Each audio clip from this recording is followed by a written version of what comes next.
মিষ্টির দোকানে আমরা সবাই তো ছানা বড়া কিনে খেয়েছি, কিন্তু আমরা কি জানি এই ছানা বড়া তারা কিভাবে তৈরি করে, তাদের ছানা বড়া এত টেস্ট হয় কেন? তো আজকে আমরা সেটা শেয়ার করব, ছানা বড়া মিষ্টির দোকানে কিভাবে তৈরি করে। তো চলুন শুরু করি আজকে ছানা বড়ার রেসিপি। ছানা বড়া তৈরির জন্য আমরা নিয়ে নিয়েছি এখানে ছানাতে দিয়ে দেবো গুঁড়ো চিনি, তারপরে মিক্স করে ভালোভাবে মাখাতে হবে।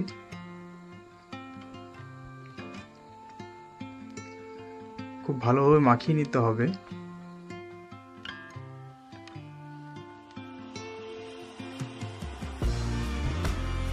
তারপরে দিয়ে দেবো একটু ময়দা,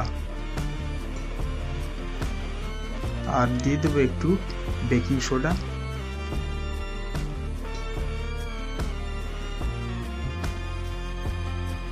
আর সামান্য একটু আটা। তারপরে আবার ভালোভাবে মাখাতে হবে, খুব সুন্দরভাবে মাখাতে হবে।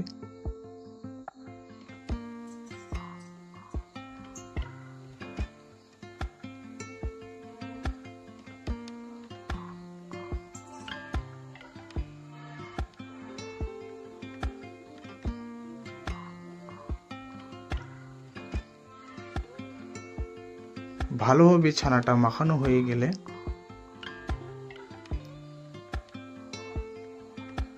দেখুন কত সুন্দর মাখানো হয়ে গিয়েছে।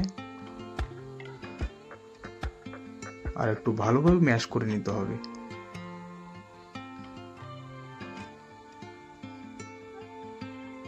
ছানা মাখানো হয়ে গিয়েছে, এবার গুটি কাটতে হবে। মিষ্টি ছোট ছোট বল তৈরি করতে হবে, সেই জন্য ছানাটাকে একটা ঠিক পরিমাণ সমান পরিমাণ ভাবে গুটি কেটে নিতে হবে।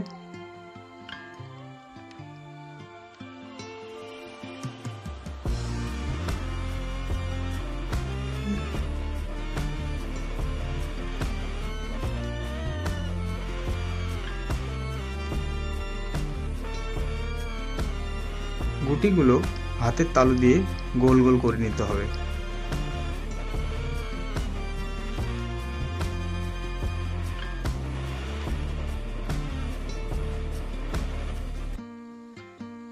ভালো করে গোল গোল করে নিতে হবে সবগুলো।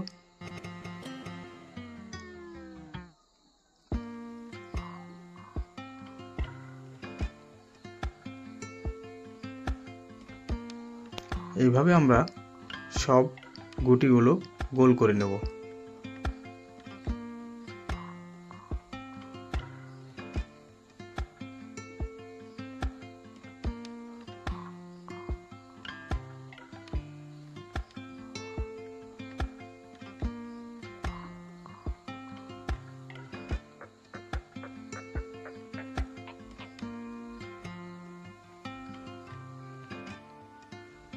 গুটি কাটা হয়ে গেলে আমরা নিয়ে নেব কড়াইতে পাম তেল।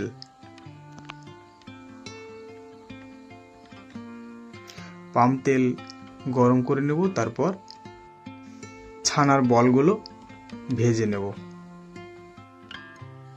গ্যাসের ফ্লেমটা খুবই ধীরেভাবে থাকবে, এগুলো খুব হাই ফ্লেমে ভাজা যাবে না, আস্তে আস্তে এগুলো ভাজতে হবে, নয়তোবা খুব তাড়াতাড়ি পুড়ে যাবে মিষ্টিগুলো আর ভালোভাবে ভাজা হবে না।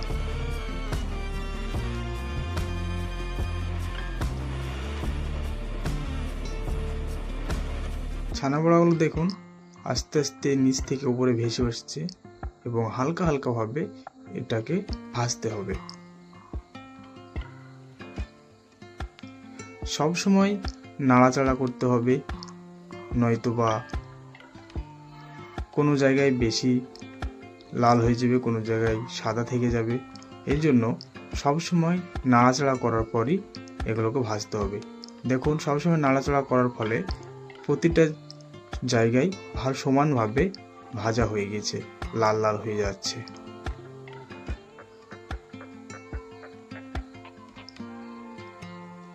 ধীরে ধীরে দেখুন ব্রাউন কালার চলে এসেছে। অন্যদিকে আমরা ছানা বড়ার জন্য চিনি দিয়ে সেরা করে নেব। এখানে চিনি আর জল দিয়ে ফোটাতে হবে, তাহলে সেরা তৈরি হয়ে যাবে।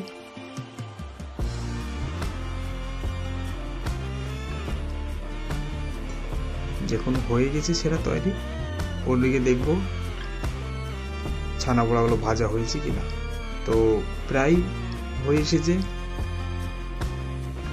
ছানা বড়াগুলো একেবারে ডিপ ব্রাউন করে ভেজে নিতে হবে। দেখুন ভাজা হয়ে গেছে। এবার আমরা তুলে সেই সেরাতে দিয়ে দেব।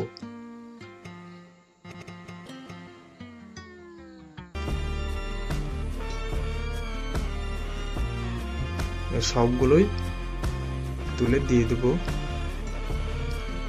চিনির রসে বা সেরাতে।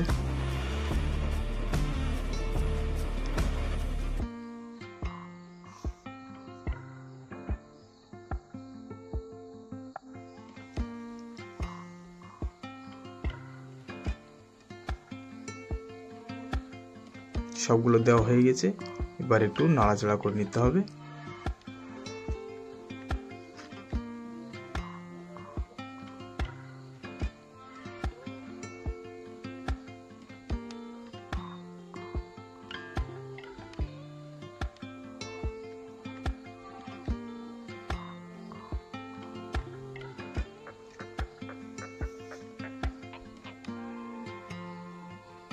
ভালোভাবে মিশে গেছে। এবার আমরা অন্য পাত্রে ঢেলে নেব।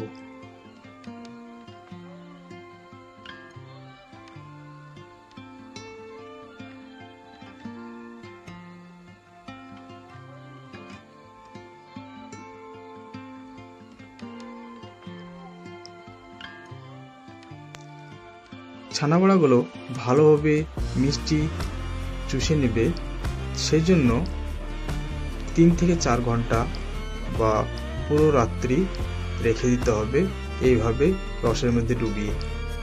তারপরে দেখুন রস কত সুন্দর মিষ্টিগুলো চুষে নিয়েছে। দেখুন ভিতরটা কত সুন্দর একদম রসালো হয়ে আছে। তো বন্ধুরা, কেমন লাগলো আজকের রেসিপি অবশ্যই জানাবেন, আর আমার চ্যানেলটিকে সাবস্ক্রাইব করবেন, শেয়ার করবেন। Thank you so much. দেখা হচ্ছে পরে এক ভিডিওতে।